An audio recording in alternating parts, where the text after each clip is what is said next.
شروع کرتا ہوں اللہ تعالیٰ کے نام سے جو بڑا مہربان نہایت رحم والا ہے۔ حضرت جابر رضی اللہ تعالیٰ عنہ بیان کرتے ہیں رسول اللہ صلی اللہ علیہ وآلہ وسلم نے فرمایا، اللہ نے تمام سمندری جانور بنی آدم کے لیے حلال کیے ہیں۔ حضرت ابن عمر رضی اللہ تعالیٰ عنہ بیان کرتے ہیں رسول اللہ صلی اللہ علیہ وآلہ وسلم نے فرمایا، جس شخص نے ریوڑ کی حفاظت والے کتے اور شکاری کتے کے علاوہ کوئی اور کتا رکھا تو اس کے عمل سے روزانہ 2 قرات کمی کی جاتی ہے۔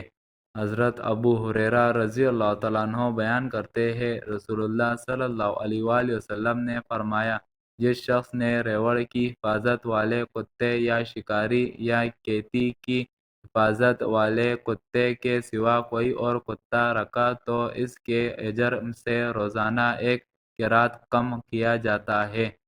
حضرت جابر رضی اللہ تعالیٰ عنہ بیان کرتے ہیں رسول اللہ صلی اللہ علیہ وآلہ وسلم نے کتے مارنے کا حکم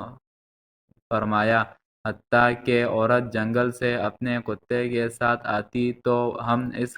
کتے کو بھی قتل کر دیتے۔ پھر رسول اللہ صلی اللہ علیہ وآلہ وسلم نے اس کے مارنے سے منع فرمایا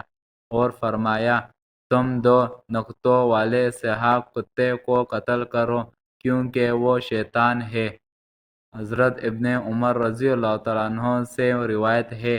کہ نبی صلی اللہ علیہ وآلہ وسلم نے شکاری کتے یا بکروں یا ریوڑ کی حفاظت والے کتے کے سوا دیگر کتوں کو مارنے کا حکم فرمایا۔ اللہ تعالیٰ ان احادیثوں پر ہمیں عمل کرنے کی توفیق عطا فرمائے، آمین۔